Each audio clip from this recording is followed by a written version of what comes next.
에 따라 오늘 말씀은 주제가 구제입니다. 제목은 하나님께서 갚으시는 구제. 왜 그런데 저기 물음표가 있죠? 제가 제목을 한 번 더 고칠까 하고 표시해 놨는데 그대로 썼네요. 하나님께서 갚아주시는 구제, 하나님께서 기억해 주시는 구제, 여러 가지 이제 고민 중에 한 번 더 수정을 못했습니다. 오늘 주제가 구제인데요. 이 구제는 기도, 금식과 더불어서 이렇게 당시에 신약성경 마태복음을 읽는 예수님 오신 그 당시에 유대인들, 특히 하나님을 아는 사람들에게 있어서 3대 종교 의무라고 합니다. 구제, 기도, 금식. 그래서 공부할 때 구기금 이렇게 외웠어요. 3대 종교 의무 뭐냐 그러면 뭐라고 답할 거예요? 구기자 이러면 안 되고 구제, 기도, 금식 이렇게 외웠다고요.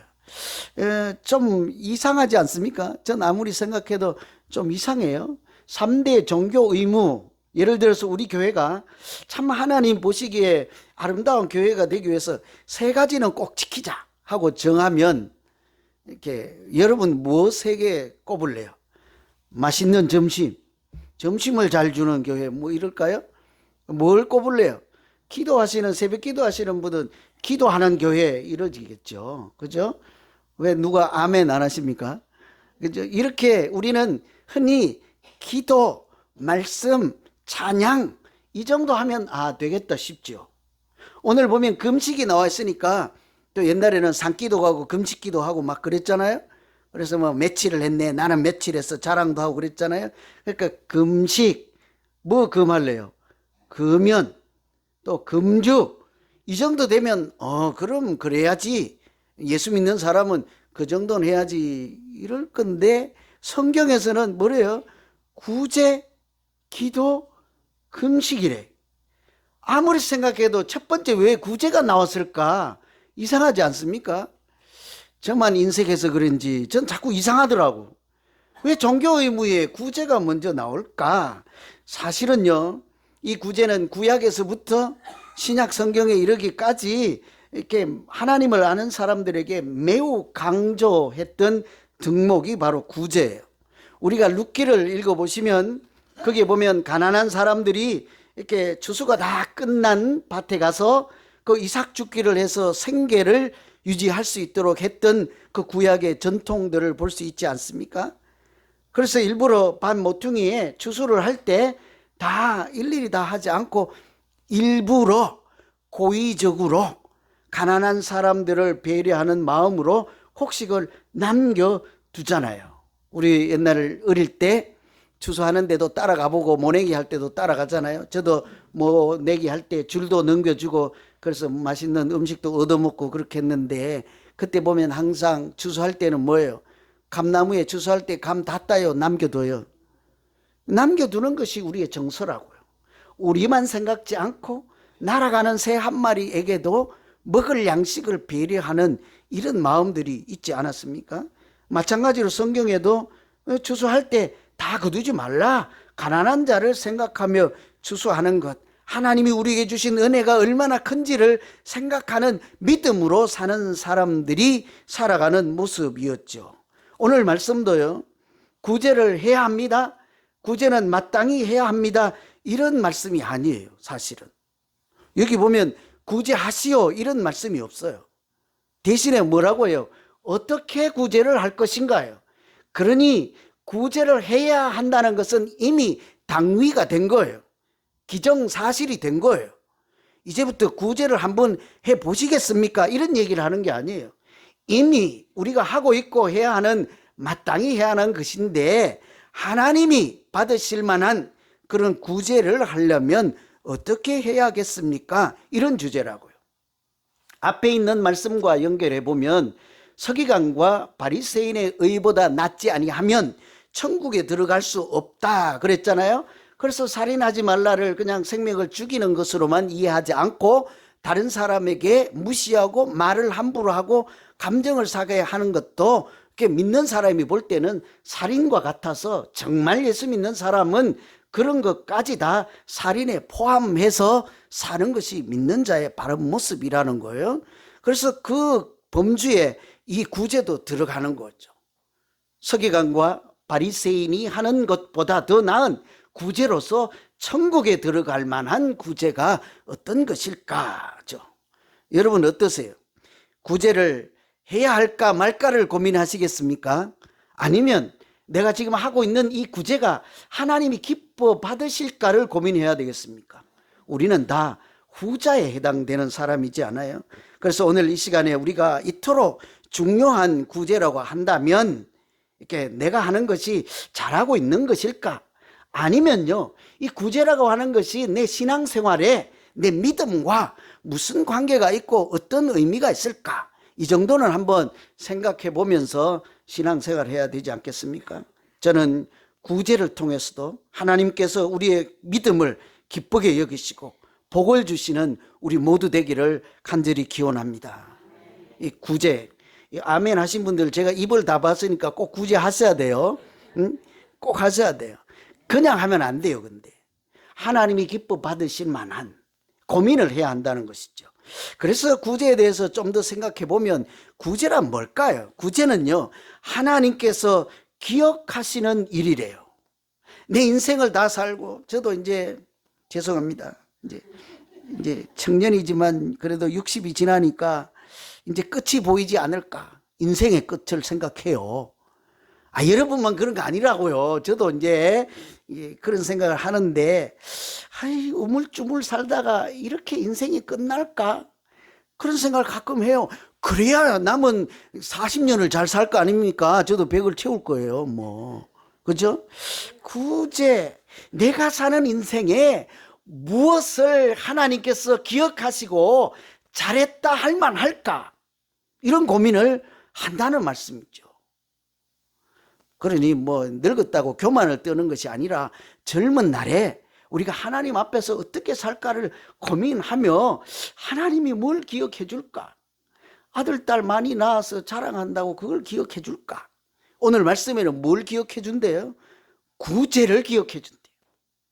구제는 하나님께서 기억하시는 일이다. 오늘 1절에 보시면 사람에게 보이려고 그들 앞에서 너희 의를 행하지 않도록 주의하라. 사람에게 보이지 않도록 주의하라. 왜 그럴까? 그리하지 아니하면 하늘에 계신 너희 아버지께 상을 받지 못하느니라. 구제를 해도 하나님께 상을 받는 구제가 있고 그렇지 않는 구제가 있다 하는 것이죠. 나는 사람을 돕는 구제를 했는데 이것이 하나님과 관계가 있다는 말씀이죠. 왜 그런가 하니 그것을 다 보시고 기억하신다 하니까요. 혹시 우리가 평소에 다른 사람을 잘 돕고 구제를 하는 사람들일지라도 가끔은 그런 하소연, 푸념을 할 때가 있죠. 제가 뭐 나무라려고 하는 얘기는 아닙니다. 평소에 열심히 구제하시는 분들 상처받지 마시고요. 그래도 간혹 저도 그렇고 투덜거릴 때가 있잖아요. 열심히 도왔는데 뭐래요? 받고도 아무 소리가 없어서 하루 지나고 이틀 지나고 사흘이 지났는데도 고맙다 한마디 하지 않고, 그래서 참았는데 주일날 만났는데 아무 소리 하지 않는 거예요. 그러니까 은근히 속에서 뭐예요? 주먹만한 것이 올라오면서 괜히 줬네, 아까워 죽겠네, 다음엔 안 줘야지, 이런 생각들을 하는 것이 사람의 심정이죠. 그죠? 우리가 살아가는 모습이지 않습니까? 그런데 구제라고 하는 것은 그럴 필요조차 없는 것인 거예요. 제가 간혹 잘하는 말이 있으면 성질나면 뭔지 아세요? 10,000번을 도와주어도 한 번 잘못하니까 교회를 떠나더라. 10,000번을 잘해도 내가 한 번 하니까 나를 원수처럼 알더라. 그때마다 저도 목사라도 상처받아요. 집에 가서 혼자 운다고요. 10,000번 잘 해드렸는데 11번째 제가 실수하고 잘못하거들랑 그냥 용서하시고 잊어 잡수세요. 저도 상처받아요. 그러면서 또 11번째 또 저한테 전화하실 거면서요. 목사님 이럴 수가 있나요? 구제라고 하는 것은 그럴 필요조차 없는 까닭이 왜요? 하나님께서 기억해 주신다고요. 여러분, 우리 다시 한번 생각해 볼래요? 누군가 사람이 내가 하는 일에 고맙다 말 한마디 하고 기억해 주면 되겠습니까? 아니면 사람이 알아주지 않는다 하더라도 하나님께서 그것을 이렇게 그냥 넘기지 아니하고 기억해 주시면 그것으로 괜찮겠습니까? 이 아멘이 잘 안 돼요. 에이, 하나님은 하나님이고 그래도 고맙다고 인사는 해야지. 그래도 해야지. 내일은 내가 물어볼 거야. 권사님, 지난번에 내준 거 김치 맛 없었지? 아무 말소리 안 했으니까. 저도 지금 기억나는 것이 있어요. 최근에 누가 뭘 하나 줬는데 아직까지 전화를 안 했거든. 그분 오늘 오셨는지 모르겠네. 간혹 있잖아요. 제가 잊어먹어서 제가 사실은 마음이 다 기억해요. 다 기억해요. 서운하게 생각하지 마세요. 구제는요, 사실은 여러분 사도행전 10장에 보면 고넬료라고 하는 사람이 있어요. 근데 이 사람은 얼마나 하나님이 사랑하시고 기특하게 생각했는지 천사를 보내줬어. 우리 믿음 생활 가운데 천사를 한번 만나고 싶지 않으십니까? 그래서 한국에서 천사의 도시 LA로 이사 오신 거 아니에요? 모든 사람이 천사를 한번 보고 싶대. 신앙생활 하는데. 하나님은 감히 만날 수는 없고 천사 같은 하나님의 사자들 꿈에라도 한번 나타나서 내 손을 만지며 어루만지며 그냥 잘 참고 있구나, 잘 살고 있구나, 너의 눈물을 내가 안다, 이런 한번 소리만 들어도 우리가 힘을 낼 수 있잖아요. 그죠? 근데 이 사람은 얼마나 신실한지 하나님께서 천사를 보내줬대. 왜 그런지 아세요? 고넬료가 어떻게 해서 천사를 만났습니까? 네가 하는 일마다 선행과 구제가 많았더라. 이 사람 하나님께서 왜 천사를 보내줄 정도가 되었다고요? 너 기도와 구제가 하나님께서 기뻐 받으시는 것이 되었다 그러잖아요. 하나님께서 우리가 생각할 때는 우리가 드리는 기도만 받으시고 기억하실 것 같아. 세미한 음성까지도, 침묵 가운데 하는 것까지도, 우리가 구하지 않는 것까지도 다 아시는 하나님께서 우리의 기도에 귀를 열중하시고 들으실 줄만 알고 기억할 줄만 알았더니 하나님께서는 무엇을 보셨습니까? 구제를 보셨다는 거예요. 그러니까 너희 기도와 구제가 하나님께서 기뻐 받으시는 것이 되었다. 저는 우리도요, 사람들이 볼 때는 이러쿵저러쿵 저 사람 믿음이 왜 저래 할지라도 구제를 많이 해서 하나님께서 천사까지 보낼 만한 그런 아름다운 믿음이 되기를 간절히 기원합니다. 우리 교회에 이렇게 아멘이 크게 났으니까 구제 너무 많이 하는 교회 이러면 어쩌지 앞으로? 그죠? 이 고넬료라는 사람뿐만 아니고 사도행전 9장인가요? 욥바에 사는 다비다라고 하는 여성이 있었어요. 이 사람도 질병에 걸려서 이제 죽을 고비를 넘겨서 목숨이 끊어졌을 때, 숨이 넘어갈 때 하나님께서 베드로를 보내서 다시 일어서라, 다시 일어나잖아요. 이 사람도 하나님께서 기억하시는 것이 네가 하는 일에 선행과 구제가 참 많았더라, 이렇게 얘기를 한다고요. 그러니 이런 여러 케이스를 보면 하나님께서 우리의 구제를 흘러 보내지 않는다는, 기억하신다는 거예요. 그렇게 보니까요, 사실은 이게 예수님도 우리에게 뭐라고 하셨습니까? 네가 나를 먹을 것을 주었고 병이 들었을 때 나에게 이렇게 와서 돌봐주지 아니하였느냐 그랬잖아요. 지극히 가난한 자에게 한 것이 곧 나에게 한 것이라, 이렇게 얘기를 해서 주님 내가 언제 그랬습니까? 주님께 나는 드린 것이 없습니다 했더니 네가 한 것, 배고플 때 먹을 것을 주었고 아플 때 돌봐주었고 이렇게 추울 때 옷을 주었고 이런 얘기를 하잖아요. 우리는 틀림없이 약한 자를 돕고 가난한 자를 돕고 이렇게 아픈 사람을 돌봐드렸습니다. 그런데 하나님은 뭐래요? 그것이 나에게 한 것이라. 그 사람에게 한 것이 아니라 하나님께 드린 것이 되었다라고 하잖아요. 그러니 우리의 믿음 생활이라고 하는 것은 사람 사이에서만 끝나는 일이 아니라 하나님과 나 사이에서 일어나는 일인 거예요. 하나님이 보고 계시고 하나님이 기억하시는 일. 그래서 잠언에 보시면 가난한 자를 불쌍히 여기는 것은 여호와께 꾸이는 것이다 그랬어요. 여러분, 저도 그렇습니다만 사람에게 빌려주고 못 받아서 지금도 기억하고 이렇게 가끔 오죠. 화딱지 날 때가 있지 않습니까? 그죠? 꾸어주면 그 사람이 줄 것을 신뢰하잖아요. 사람에게는 그런 일이 있지만 구제는 누구에게 빌려주는 것과 같대요? 하나님께 빌려드리는 것과 같다. 그 말씀은 하나님께서 반드시 갚으신다는 것이죠. 근데 이상해요. 사람에게 도와주었는데 하나님은 장부에 나에게 빌려주었다라고 기록을 한다는 것이죠. 그러니 구제라고 하는 것은 사람 사이에서 끝날 일이 아니라는 거예요. 그래서 우리가 고민스러운 거예요. 우리가 이웃을 돕고 교회가 구제를 하고 이런 것이 우리가 뭐 재밌는 교회, 자랑스러운 교회, 그냥 멋진 교회, 그 사람이 도움을 받는 이런 우리 교회와 그 사람의 문제가 아니라 우리 교회가 하나님 앞에서 어떤 교회가 되는가라는 교회의 본질적인 차원이라는 것이죠. 그래서 구제를 깊이 고민해야 하는 거예요. 하나님께서 무엇을 원하시는가 이런 책이 있어요. 하나님이 무엇을 원하시는가. 그 책에 보면 IT에서 있었던 일이 나요. 우리 여기 카리브 해인가 이쪽 바다를 그렇게 부르는 거기 지진이 일어나서 많은 사람들이 이렇게 피해를 보고 또 가난하게 살아서 이렇게 좀 구조 헌금을 많이 보냈던 그 섬이 있잖아요. IT. 그곳에 한 교회에서 있었던 일인데요. 추수감사절날 이렇게 가난한 사람들이 모여서 추수감사절을 드릴 거 아닙니까? 근데 헌금을 그 작은 교회라도요. 연약한 사람들이라도 믿음 있는 사람들이 구제하는 거예요. 부자가 하는 것이 아닙니다. 구제라고 하는 것은. 그래서 마음에 여유가 있는 사람들이 하는 거예요. 누가 마음에 여유가 있겠어요? 믿음을 주어서 나 외에 다른 사람이 눈에 보이는 이런 믿음 있는 사람들이 해서 가난한 자라도요. 우리 성도들은 구제 대상도 될 수는 있지만 우리가 전부 다 가난한 사람 포함해서 우리 모두가 구제의 주체인 거예요. 믿음의 차원에서는.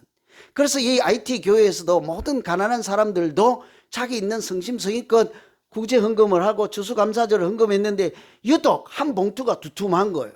돈이 너무 많이 들었던 거예요. 생각보다. 알아보니까 한 사람이 석 달 벌어서 받을 월급 3개월치를 봉투에다 다 넣은 거예요.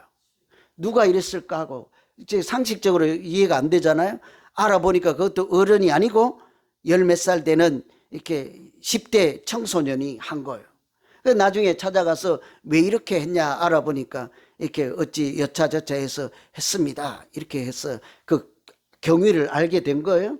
그러면서 하는 말씀이 왜 그러면 추수감사절 때 우리도 맛있는 거 이렇게 해먹고 이렇게 친교를 하잖아요. 그죠? 그렇게 축제를 하지 않습니까? 추수감사절날 추석처럼. 근데 왜 그때 연회에는 친교 잔치에는 오지 않았느냐 그랬더니요. 입고 갈 옷이 없었어요. 입고 갈 옷이 없는 그 청년 청소년이 사람들이 상상하지 못한 헌금, 구제 헌금을 했단 말이에요. 감사 헌금을 했단 말이에요.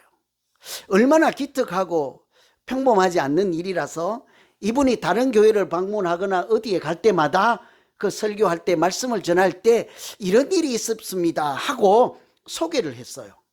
그랬더니 하루는 이제 말씀이 끝나고 예배가 끝났을 때 어떤 부자처럼 보이는 잘 차려입은 분이 나오시더니 봉투 하나를 딱 주면서 그 학생에게 옷 한 벌 사주세요 라고 한 거예요.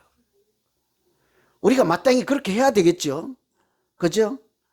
그런데 그 말씀을 전한 분이 실망스럽게 한마디 하는 거예요. 뭐 권사님이라고 하든지 형제님이라고 하든지 집사님이라고 하든지 제가요 그 학생에게 돈 사주라고 이렇게 옷 사주라고 돈 받으려고 그런 얘기를 전한 것이 아닙니다. 우리가 어떻게 살아서 하나님도 기억하시고 하나님도 기쁘게 받으실 만한 의미 있는 인생을 살고 이렇게 뜻있는 믿음 생활을 할까 같이 한번 고민해 보자고 하는 것입니다. 지금 당장 기분이 날 때 한 푼, 두 푼 주고 이런 차원이 아니라 우리가 어떻게 하나님 앞에 의미 있게 살까 같이 고민하며 앞으로 집사님, 권사님의 믿음이 행복한 믿음 생활, 하나님께서 복 주시는 믿음 생활을 하기를 같이 기원합시다. 여러분, 우리가 그렇게 믿음 생활해야 되지 않겠습니까? 우리의 믿음 생활이 하나님도 기억하시고 하나님도 상 주실 만한 아름다운 우리 믿음 생활, 또 우리 교회가 되기를 간절히 기원합니다. 무엇을 어떻게 할지를 이렇게 고민해 봐야 하는 거죠. 구제는 두 번째로는요, 하나님께서 갚아주시는 것이라고요. 하나님이 갚아주신다. 여러분, 구제를 할 때요, 누구한테 합니까? 사람한테 하죠. 아픈 사람, 가난한 사람, 이웃에게 갖다 주기도 하고 나눠주기도 하죠. 그러면 응당, 내가 10번 하면 한 번은 갚겠지. 아니면 형편이 좋아지면 나중에 갚겠지. 아니면 너무 많이 도와주었으니까 그 자녀들이라도 그 나중에 자기들이 출세하면 어려운 때를 기억하고 고맙다라고 뭐 추수 때나 명절 때에 와서 인사라도 하겠지. 이런 생각을 하잖아요. 그런데 사실은 우리가 하는 구제에 갚는 분은 누구래요? 하나님이래요. 하나님이 갚아주신다. 구제를 반드시 갚아주십니다. 사람이 아니라. 그런데 은밀하게 보시는 하나님께서 은밀한 중에 갚아주신다 그러죠. 그래서 실제로 잠언에서는 구제를 하나님께서 복을 주시는 통로래요. 먼저는 구제가 하나님의 마음을 세상에 나누어 주는 통로라고 합니다. 하나님의 은혜를 나누어 주는 수단이 구제라는 것이래요. 그런데 그것으로 끝나지 않고 그 구제를 통해서 하나님께서 구제하는 사람에게 복을 주신다, 이렇게 얘기를 하죠. 옛날에는 그래서 교회나 성당에요, 침묵의 방이라고 하는 것이 있었어요. 들어보셨나요? 침묵의 방? 기도하시는 분들, 그럼 그렇지, 기도가 시끄러우니까 조용히 침묵 기도하는 방이 있었겠지. 있어야지. 우리 신학교에도 침묵의 방이 있었어요. 침묵 기도실. 거기에도 사람들이 많이 기도해요. 근데 여기 침묵의 방은 그런 것이 아니라 교회에 한적한 방을 마련했어요. 이렇게 누군가 도와주고 싶거나 자기는 갖고 있는데 누군가 버리기는 그렇고 귀한 것이라 누군가 나 대신 이거를 쓰면 좋겠다 해서 아무도 모르게 그 방에 갖다 놔요. 그러니 누가 갖다 둔지를 몰라요. 일단은.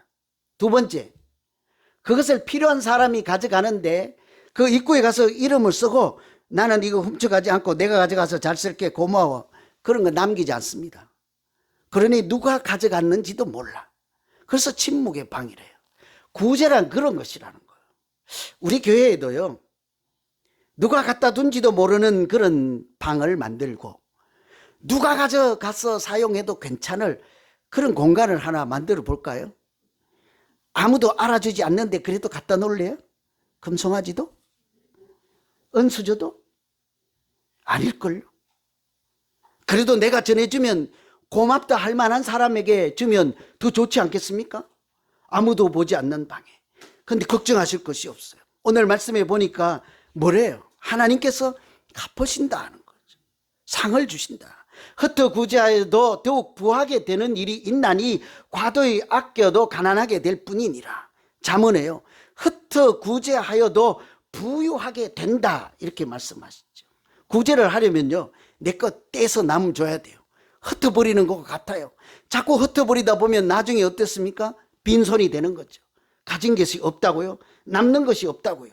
자꾸 나누다 보면 바닥이 드러나지 않겠습니까? 우리 교회도 좀 걱정되시죠? 늘 예산이 어떨까? 재정이 어떨까?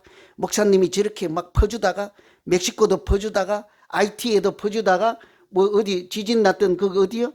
티르키에도 퍼줬다가 우크라이나 전쟁 전에 또 퍼줬다가 또 저 양반 입에서 어디에 주자고 할지 모르는데 그런 걱정할 수 있잖아요. 그런데요, 그렇지 않습니다. 나누면 뭐래요? 흩으면 오히려 부유하게 된다. 하나님이 갚으시는 일이 있다고요. 뭐 아멘이 안 되잖아요. 걱정이 되는 거죠. 그죠? 구제를 좋아하는 자는 풍족하여질 것이요, 남을 윤택하는 자는 더욱 자기도 윤택하게 될 것이라. 하나님의 말씀이잖아요. 이게 구제하는 것이 하나님께 구워드리는 것이기 때문이에요. 하나님께서 하나님께 드린다도 아니에요. 하나님께 빌려 드리는 것이라 하니까 갚아주시지 않겠습니까? 이렇게 우리가요, 간혹은 사람의 상식을 초월하는 것이 우리의 신앙생활이에요. 우리가 이름도 아무것도 모르는 사람에게 해주는 것도 이렇게 비친 흔적도 없고 그냥 사라질 것 같지만 하나님은 보고 기억하실 뿐 아니라 갚아주신다고 하죠. 그래서 구제할 때 오늘도요, 오늘 말씀도 구제하라, 뭐 구제를 해야 된다 이런 얘기 하지 않는 거예요. 우리에게는 오른손이 하는 것을 왼손이 모르게 하라. 사람이 알지 못하게 하라. 그 말은 반대로 하나님은 보신다. 하나님은 기억하신다. 하나님은 갚으신다. 그 뒤에 뭐래요? 은밀한 중에 구제할 때 하나님도 은밀한 중에 갚으신다. 우리가 알지 못하는 사이에도 하나님은 반드시 갚으신다는 약속의 말씀이지 않겠습니까? 그랬어요. 신명기 말씀에 보면 구제할 때 아끼는 마음을 품지 말라 그래요. 너희 손을 가난한 자를 돌볼 때 너희 손을 궁핍자 함께 펴라 이렇죠. 여러분 자꾸 손을 펴시고 아끼는 마음 갖지 마시고 자꾸 퍼주고 이렇게 구제해 보세요. 그곳에는 반드시 하나님이 계십니다. 기억하시고 갚아주시지 않겠습니까? 우리가 이번에 뉴욕에 갔다 와서 저는 아직도 참 많이 자주 생각나고 기억해요. 서울에 가본 사람이 이깁니까? 안 가본 사람이 이깁니까? 안 가본 사람이 이겨요. 그 서울에 가니까 막 이런 빌딩이 있다고 그러는데 제가 뉴욕에 가서 느낀 점이 그거예요. 사람들이 그래서 뉴욕이라고 하는구나. 생각했던 것보다 많이 달랐습니다. 그냥 걸어가는 길 위 하늘만 이렇게 보이고 나머지는 다 건물이에요. 뭐 안 가봤으니까 모르잖아요. 저 갔다 왔다니까요. 그렇게 복잡해서 내년부터 거기에 들어갈 때마다 차량 통행료를 받는데요. 올해 얼마나 잘 갔다 왔어요. 통행료 안 내고. 거기에 뭐 뉴욕 갔다 자랑하려는 게 아니고 그렇게 복잡한 도시에 일당의 친구들이 공항에 가서 비행기를 타려고 택시를 잡는데 찾기 어렵다는 얘기를 하는 거예요. 제가 수다스러워서 길게 설명을 들었지만 그렇게 택시 잡기 어려운 지경에서 비행기를 타야 되고 시간은 급하고 그래서 겨우 간신히 맨 앞에 있던 친구가 택시를 잡아 탔네요. 그래서 막 멀리서 손짓을 해 뛰어 그래서 후다닥 가서 친구들이 택시를 타는데 그중에 한 사람이 그 길가에 노점상 하는 할머니의 과일상 진열대를 쳐갖고 과일이 그냥 옆에 다 나뒹굴고 난리가 났어요. 그래서 마지막 뒤에 뛰어가던 청년이 이렇게 주춤하는 거예요. 여러분 어떻게 하실래요? 과일을 다시 이렇게 잘 해드리고 택시를 탈래요? 아니면 그냥 아이고 죄송해요 할머니 하고 그냥 택시 타고 공항으로 갈래요? 비행기 못 탄다니까요 지금. 예? 지금 크루즈 못 탄다니까. 멕시코 못 간다니까. 쉽지가 않아요. 그 마지막 청년도요 주저주저 하다가 그냥 떠나보내고 자기가 할머니께로 돌아가서 과일을 이렇게 닦아서 다시 올려드리고 봤더니 할머니가 눈물을 주룩주룩 흘리면서 사실은 앞을 보지 못하는 맹인 할머니, 시각장애인. 그래서 너무 안 됐잖아요.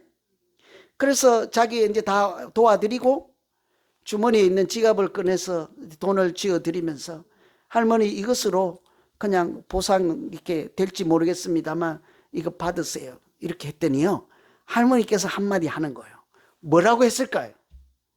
이거 맞추는 사람 오늘 점심 2그릇 잡숴요. 그 할머니가 뭐라고 했을까요? 아이고 요즘 세상에도 이런 청년이 있네. 아이고 이렇게 고마울 때가. 이 돈 너무 많아. 잔돈 거슬려 줄게. 이런 얘기가 아닌 거예요. 할머니 하시는 말 Are you Jesus? 내 발음이 그래서 알아들을지 모르겠지만 Are you Jesus? 당신이 주님이십니까? 당신이 예수님이십니까? 아니요. 나는 절대 그런 소리 하시면 안 돼요. 할머니 나 예수님 아니에요. 주님 아니올시다. 그런데 한마디 더 해요. You must be Jesus. 이게 이제 영어식 표현이 있잖아요. 당신은 주님이 틀림이 없습니다. 당신은 예수님이 틀림이 없습니다. 왜 할머니께서 이런 소리를 하시죠? 조금 전까지 큰일 났잖아요. 생계 유지도 잘 안 되고 과일은 나뒹굴고 모든 사람이 지나치고 도와주는 사람이 없을 때 할머니가 하실 수 있는 일은 주님 나 좀 불쌍히 여기시고 여기 오셔서 나 좀 도와주세요. 예수님 제발 나 좀 도와주세요. 그렇게 기도했다는 거예요. 그랬더니 누군가 와서 돕는데 누가요? 내가 그렇게 기도했으니 주님 오신 것이 틀림이 없고 나를 도와주신 분 예수님이십니다. 예수님이 그렇게 하시지 않겠습니까? 그 할머니에게 하신 네가 한 그 일이 나에게 한 일이다 하지 않겠습니까? 이처럼 구제라고 하는 것은 사람과 사이에서만 일어나는 일이 아니에요. 하나님이 기억하시는 일이고 하나님이 기억만 하실 뿐 아니라 갚으시는 일이에요. 우리의 믿음이 행복하게 만드는 것이 바로 우리가 하나님 앞에서 하는 구제인 줄로 믿습니다. 저는 뭐 구제를 하라고 강요하는 것이 아닙니다. 어떻게 우리가 하나님 앞에서 의미 있는 인생을 살고 뜻있는 이렇게 아름다운 신앙생활을 할까를 고민하고, 또 우리 교회가 아주 연조가 짧고 연약하고 부족한 점이 많지만 어떻게 오늘 하루를 살아도 하나님 앞에 기억될 만한 그 아름다운 교회가 될까를 모일 때마다 고민하고 기도하고, 이렇게 연약하지만 그렇게 안 되지만 멕시코까지 가서라도 선교 현장에서 살아갈 때 하나님께서는 우리의 믿음을 복되게 하시고 반드시 갚아주시는 은혜가 있을 줄로 믿습니다. 행복한 신앙생활하는 우리 모두 되기를 간절히 기원합니다. 기도하겠습니다. 하나님 아버지,